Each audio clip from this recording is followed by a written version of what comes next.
At about 12:30 a.m. on September 19, 1976, the Imperial Iranian Air Force command post at Tehran received several telephone reports from citizens of strange lights in the sky. The command post contacted General Nader Yousefi, Assistant Deputy Commander of Operations. General Yousefi took a look for himself and saw a very bright object larger than a star. At that point, he decided to scramble one F-4 Phantom jet from Cherokee Air Force Base in Hamadan. Everybody was worried about incursions by the Soviets flying aircraft over non-Soviet territories. So they had considered the possibility that this might be some incursion by the Soviets, but when they saw this multiple flashing light stuff going on, it made no sense to imagine that it would be the Soviets trying to covertly fly over Iran for whatever reason. You don't scramble if you're not worried. And once you've established it's not a Soviet airplane or something like that, why do you keep chasing? At 01:30 hours, the F-4 took off and proceeded to a point 40 nautical miles north of Tehran.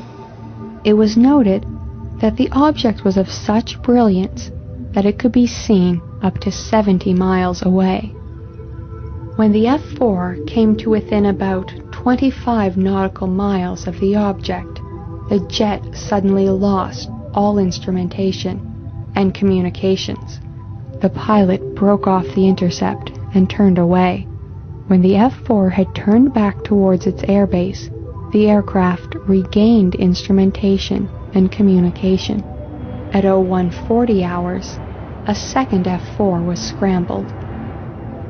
Closing on the object at 150 nautical miles per hour and at a range of 25 nautical miles, the object began to move, keeping a steady distance of 25 nautical miles from the F-4.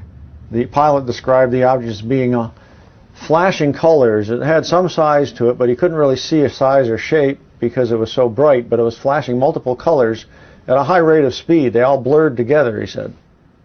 Certainly something unlike what we would expect to be in the skies anywhere, to say nothing of over Tehran.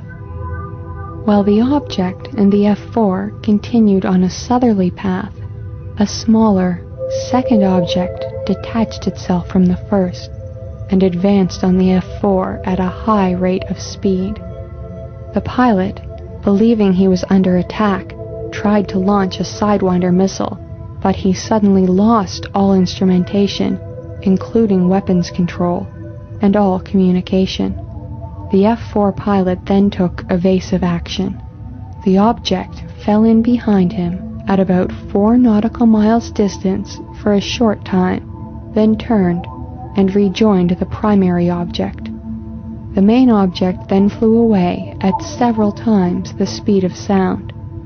Once again, as soon as the F-4 had turned away, instrumentation and communications were regained. The fact that anybody can cause sophisticated military aircraft to lose important systems at their whim, because the systems came back on, 2 different airplanes after all, that's scary. Because Iran was a close ally of the United States at that time, the Americans were called in and they helped in the investigation. The Defense Intelligence Agency report that was filed because of that investigation went to the Central Intelligence Agency, the Joint Chiefs of Staff, the Department of State, the White House. It was clearly considered important. The DIA report concluded the value of this information was high, timely, and of major significance. Quote, "This case is a classic which meets all the criteria necessary for a valid study of the UFO phenomenon."